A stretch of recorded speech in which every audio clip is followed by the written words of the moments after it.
que é importante para eu me diferenciar como escritório de advocacia, né? De frente a tantos escritórios, como que eu consigo me diferenciar? O que você acha? In these days, night, dark dismay.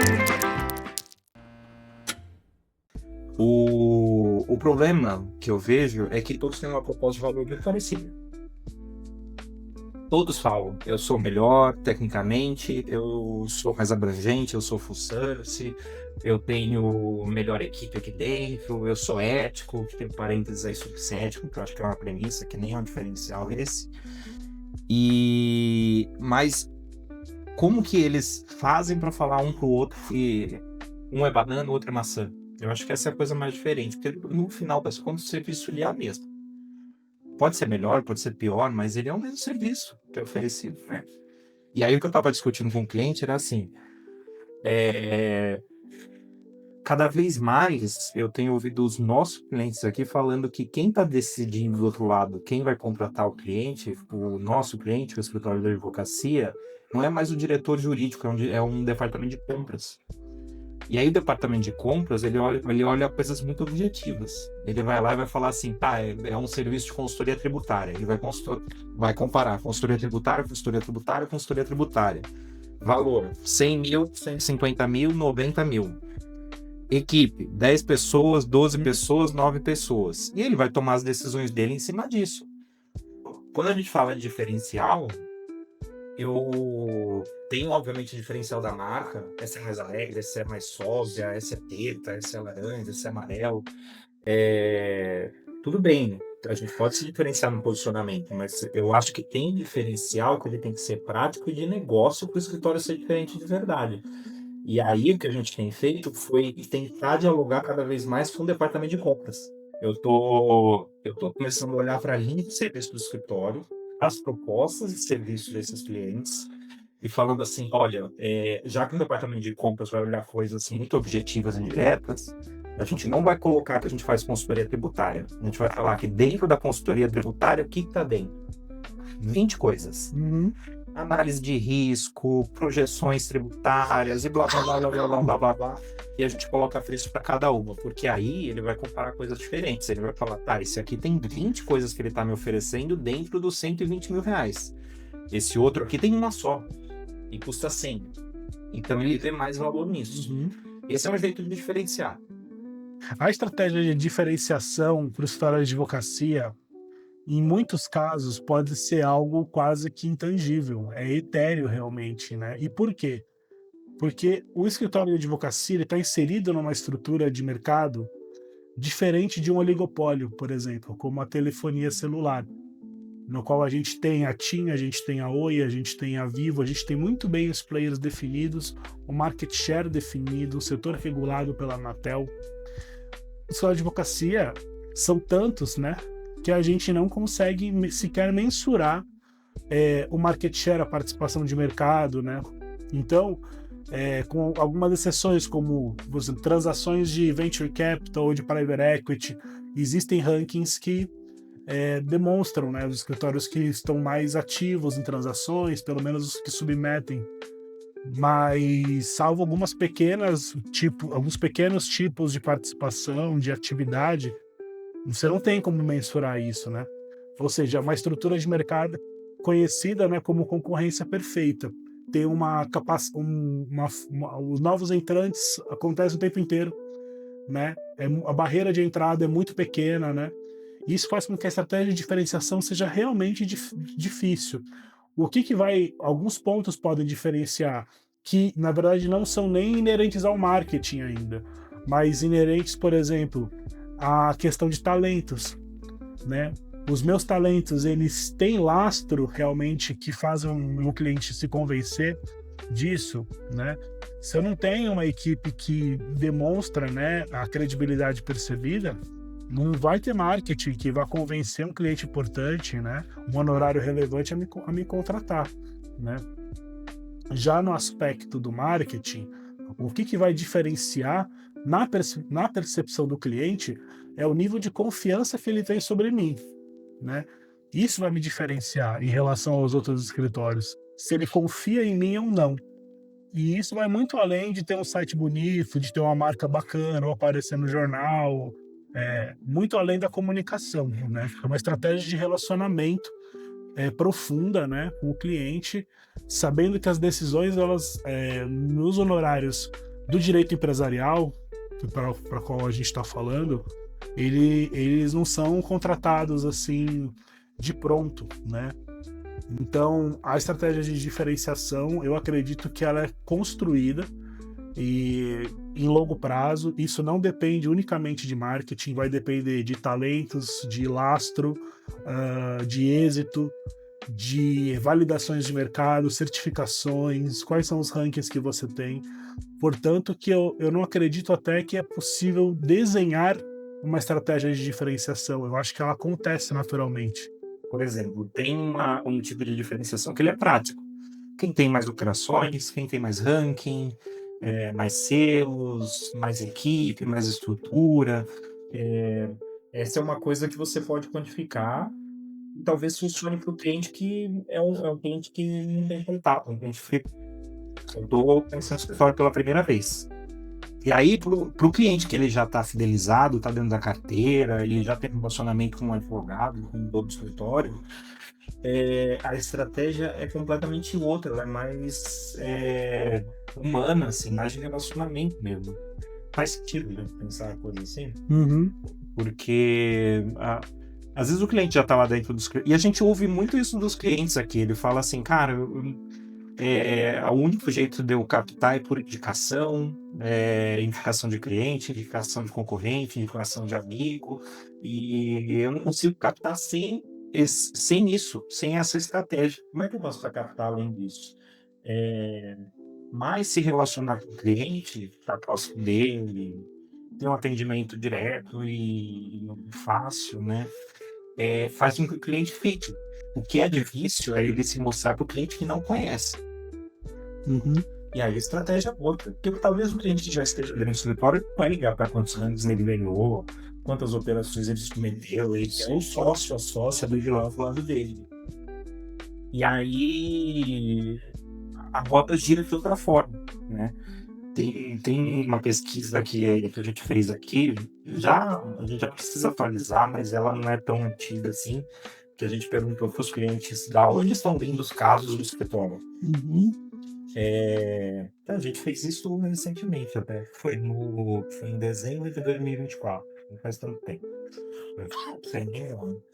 E 96% responderam que vem de indicações. Uhum. E aí tem todo esse leque aí, amigo, concorrente, ex-colega de universidade. Só 4% vieram de contatos frios. Uhum. Veio falar de você, quero te conhecer, vamos marcar uma reunião. E será que os escritórios estão colocando muita energia nesses 4% só? Uhum. E talvez o grande motor de receita seja ter o cliente dentro de casa e ele vai trazer mais cliente, de fato. Sim. O melhor marketing é um cliente feliz, né? Essa é a lógica do NPS, né? Mas o melhor marketing é um cliente feliz.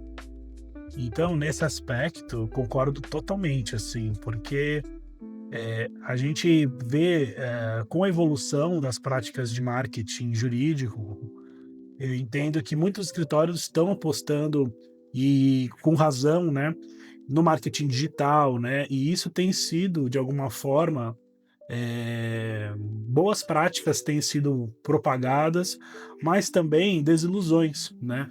De muitos escritórios a gente recebe muito contato, quase que diário, de escritórios que contrataram uma agência de marketing digital, não tiveram o retorno esperado e se frustraram, né? E por vezes o problema não está na agência, também não está no escritório, e sim no desalinhamento entre o que o marketing digital pode entregar. Justamente porque na nossa pesquisa, a maior parte dos escritórios de direito empresarial fecham por meio de indicação. Porque quando uma indicação bem recebida, ela já vem repleta de confiança, né? E já vem com a demanda necessária, né? Então ela vem com a demanda e vem com a confiança necessária, né? E esse é o pacote completo, né, para o início de uma relação de negócio, né?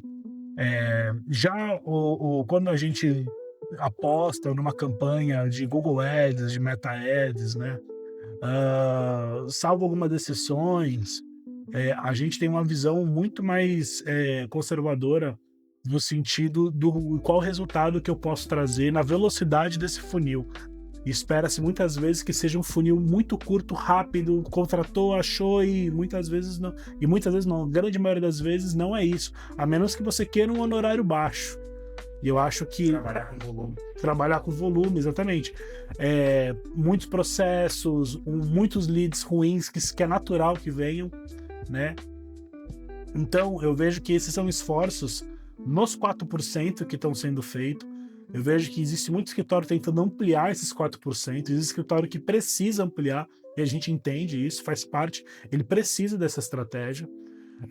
Só que esses 96% poderiam ser muito melhor trabalhados, né?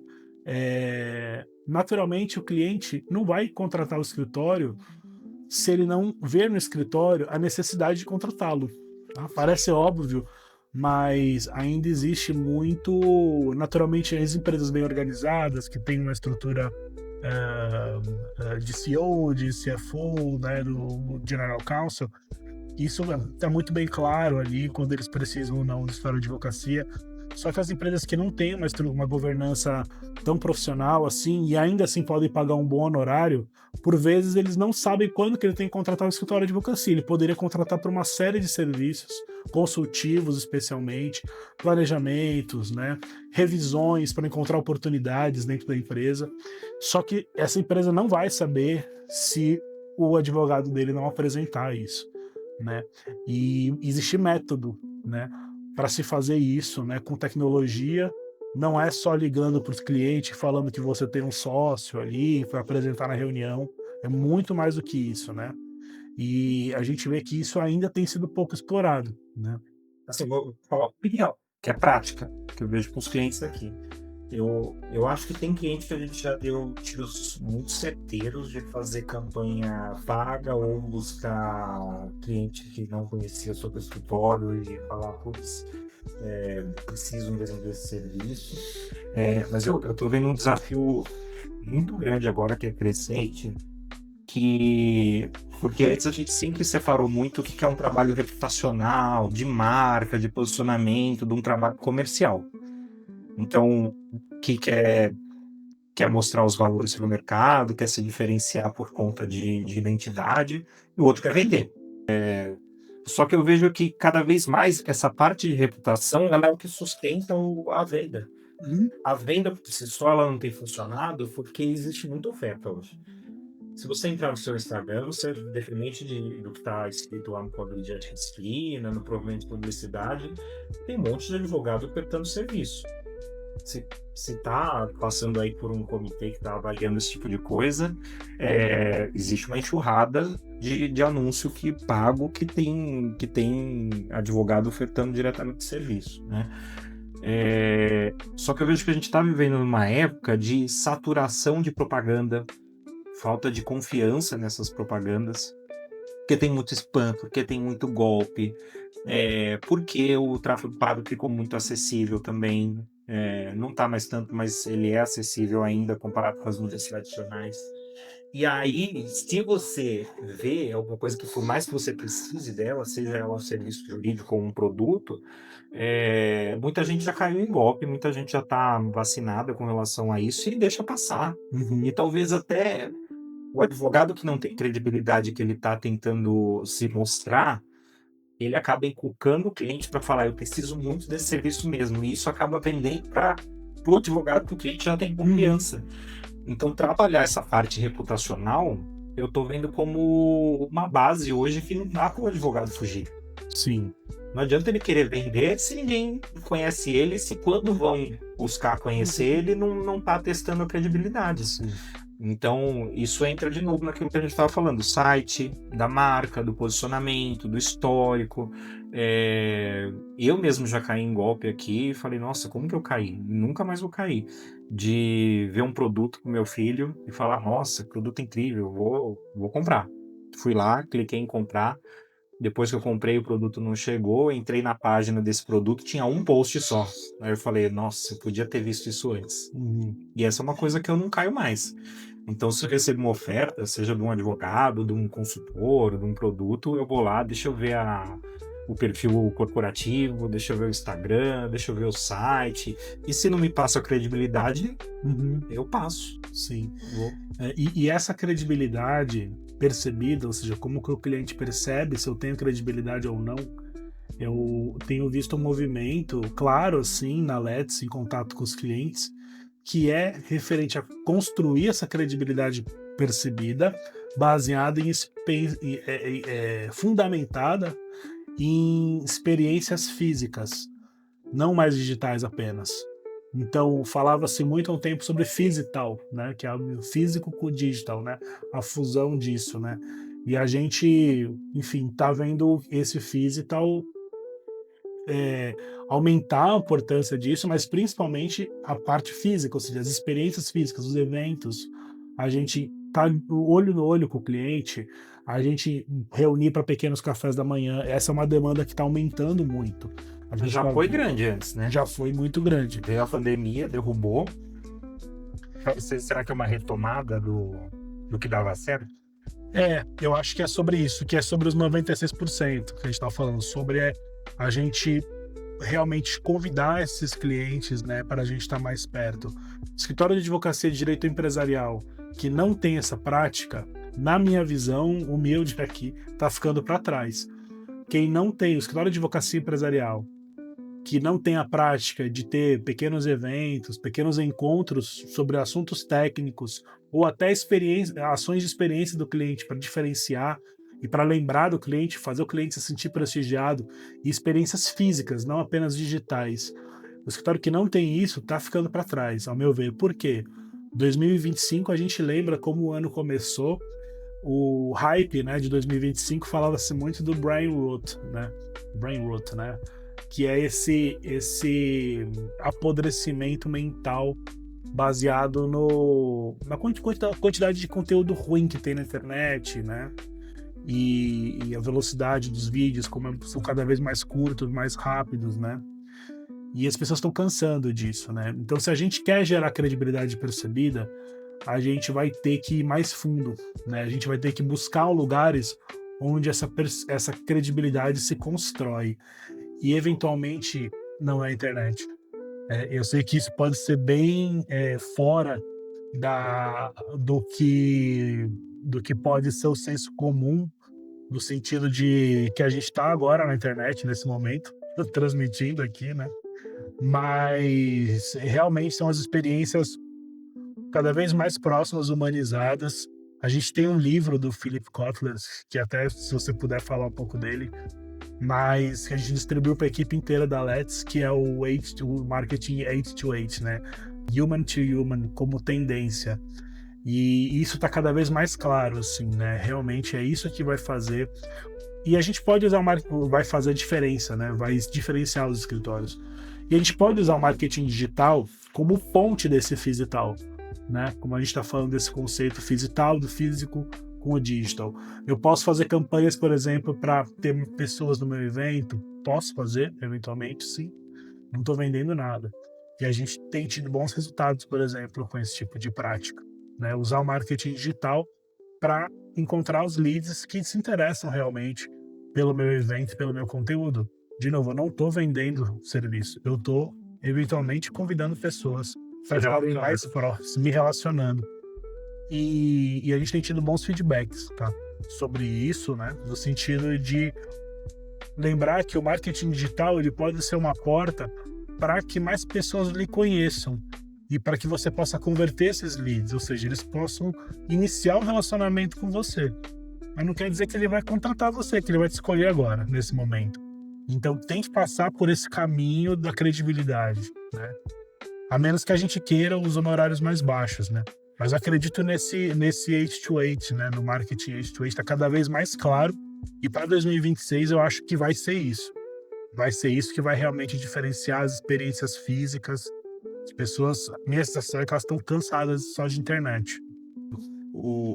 esse marketing, né, Age to Age, H2H, né, ele é uma evolução talvez do B2B e do B2C, né, que ele diz que, olha, você tem corporações conversando com consumidores, você tem corporações conversando com corporações, mas muito do que a gente estava falando aqui desse brain root, talvez da estafa digital também, está fazendo com que as pessoas demandem pessoas, né? Elas querem se conectar, ela quer ver um ser humano do outro lado.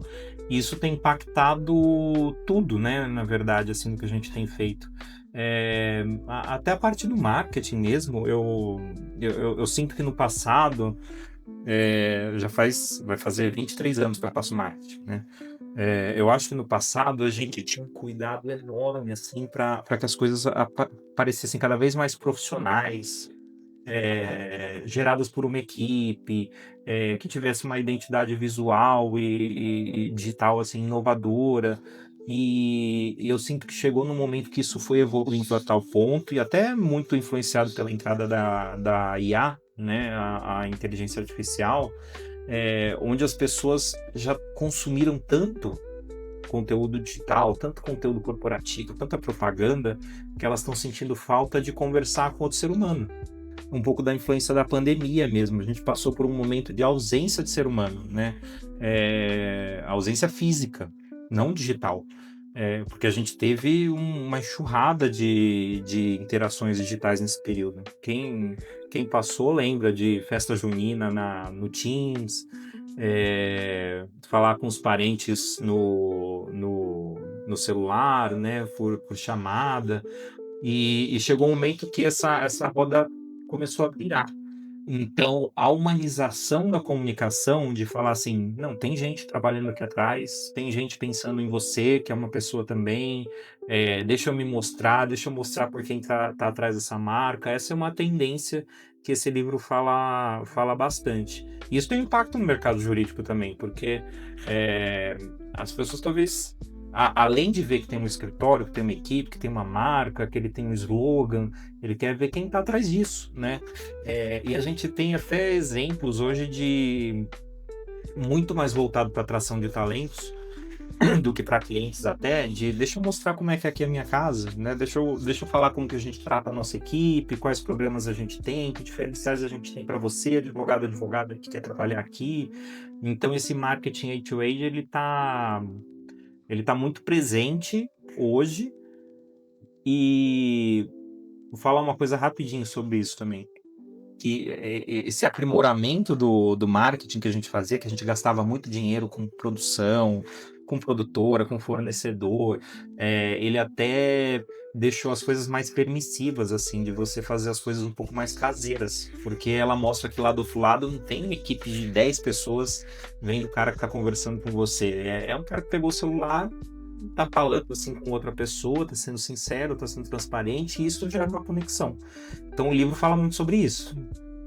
Se você pede comida pelo celular, você faz operação bancária pelo celular, você trabalha atrás do computador na sua casa, o que tá faltando? Viver.